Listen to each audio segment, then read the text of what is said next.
I'm really looking forward to this meet. I've put in probably the most. I've never been more prepared for a meet than I am for this one. I think people are saying maybe the longest altitude camp that's ever been put together. So it was good being down at sea level for 16 days before this meet, kind of getting my speed up, tapering, and I'm just excited to be here and excited to start this meet. So Karen and then Nathan.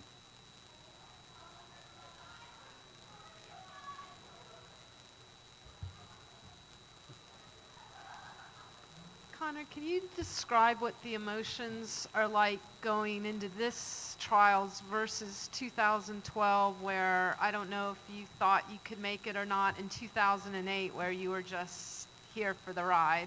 Yeah. '08, I was here for the ride. 2012, I think the only person that had faith in me to make it was Coach Troy, and he always said that 2 years out that I had a chance to make it. And this time around, I'm probably still just as nervous, but like I said, I feel very prepared for this meet. All the training is there, so I think I have a great shot at putting myself on the team again, and yeah. Conor, Nathan Fenno with the LA Times. How did the altitude training come about, spending such a long time up there, and what has it done for you? Well, we put a camp together over a month. It was combining some of the Trojan group with some of Bob's group. So we did, I think, around 30 days in the fall, and then I went back and did another one in the spring and trained. I was training the best I've ever trained in my career. Went to the Mesa Grand Prix and swam pretty well there, so I decided to go back for another camp, and then kept on training unbelievably. Swam at Charlotte, was really happy with my times, so decided to go back with Coach Bowman, Michael, Allison, Chase, and kind of train with them and the Georgia guys, continue the type of training I was doing, and then head back down to sea level to taper with my coaches that I started the year with. Go ahead, David.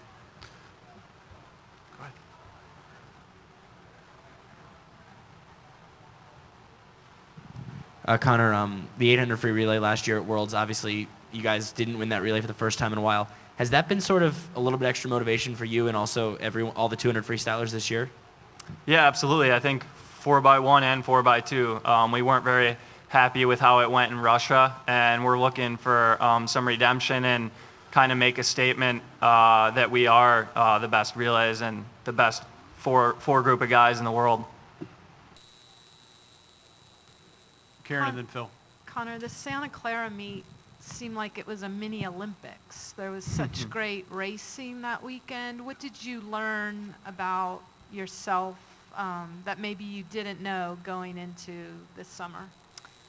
Yeah, I thought it was an incredible meet to be a part of. I found out maybe a week out that Sun Yang was going, and I kind of embraced it and was excited about it because I know I can have the opportunity to race him at the end of the year if I take care of business here. And I just know that there'll be some hard swimming here, some good races here, but if there's anyone to get you ready for trials, it would be racing Sun Yang, one of the best freestylers of all time. Hey, Conor, Phil Hirsch. What's it like for a kid in 2008 to come into this environment when you've been swimming in most of the meets before to 100 people or 200 people or family and friends or whatever? Just describe the impact of this environment on you, and how much it helped you in 2012 when you thought you had a chance to make the team to have experienced that sort of awestruck environment once before. Yeah, Phil, it's an unbelievable thing. It kind of opens your eyes and you realize how big of a spectacle swimming can be. When I came here in 2008, I kind of thought of it like the Super Bowl of swimming. I didn't know it really existed until I got here. And the first night, I remember watching the 4 a.m. Ryan and Michael battle it out, and fireworks went off during the race, which I don't think that was supposed to happen, but it was cool. Some of the fans and even some of the racers said they felt the heat of the fireworks. But there's no meet like this in the world, and I think a lot of foreigners are even jealous that we get to compete in such an amazing atmosphere with the fans and how the pool is set up in a big arena like this. Hey, Connor, Pat 40 from Yahoo Sports.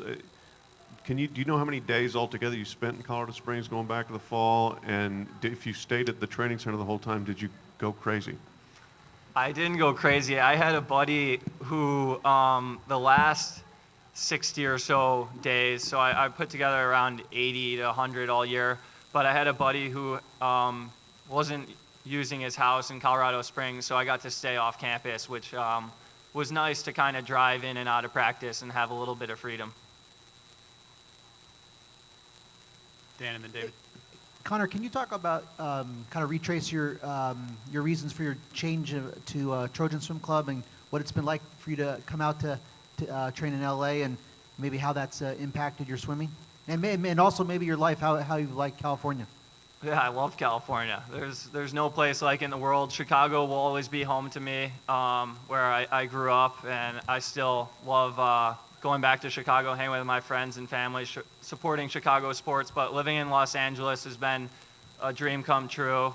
Beautiful weather, training with Coach Salo, Coach Urbanchek, and then I did get to train with Coach Bowman again this year for around 30 days, and that went fantastic. He took care of me. And we put the past behind us. He really helped me out, helped me get better this year. So a lot of coaches helped me along the way this year, and I owe a lot of thanks to them. David and then Rich. Conor, you've had a long pro career, 5 years now. When did you realize that it was possible? And just kind of reflect on what it's meant to be able to stay in the sport so long, make a living off it for as long as you have.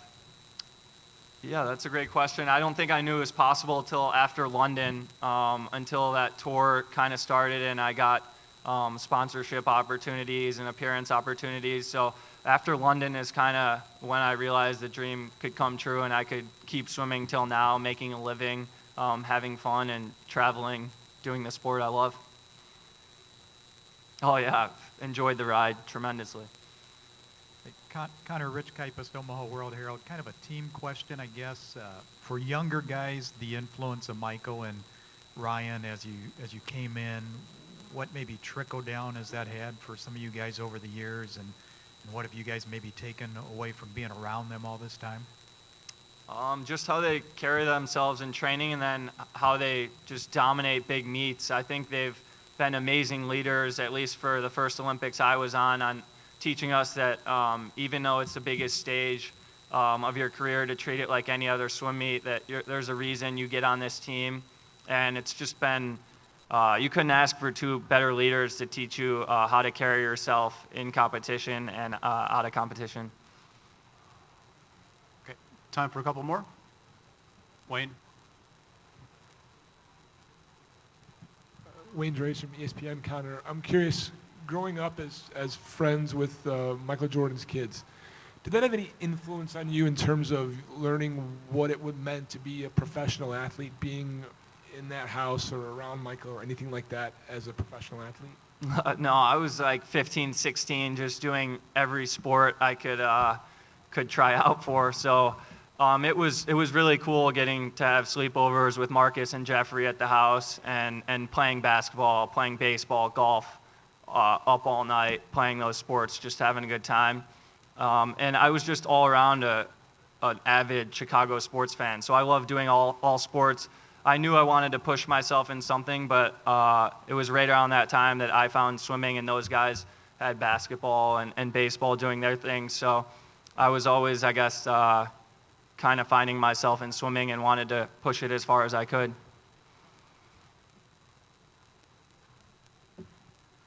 How surprised are you that Ryan is swimming the 400 IM? Yeah, that is a little bit surprising, but he is the defending gold medalist in that event. I've seen him pull off some incredible things in that race. I'm actually looking forward to it as a buddy and fan to see how he does with that event again. It'll be good to see him doing that one. Anything else? All righty. Thanks, guys. Thanks, everybody. Thanks, Conor.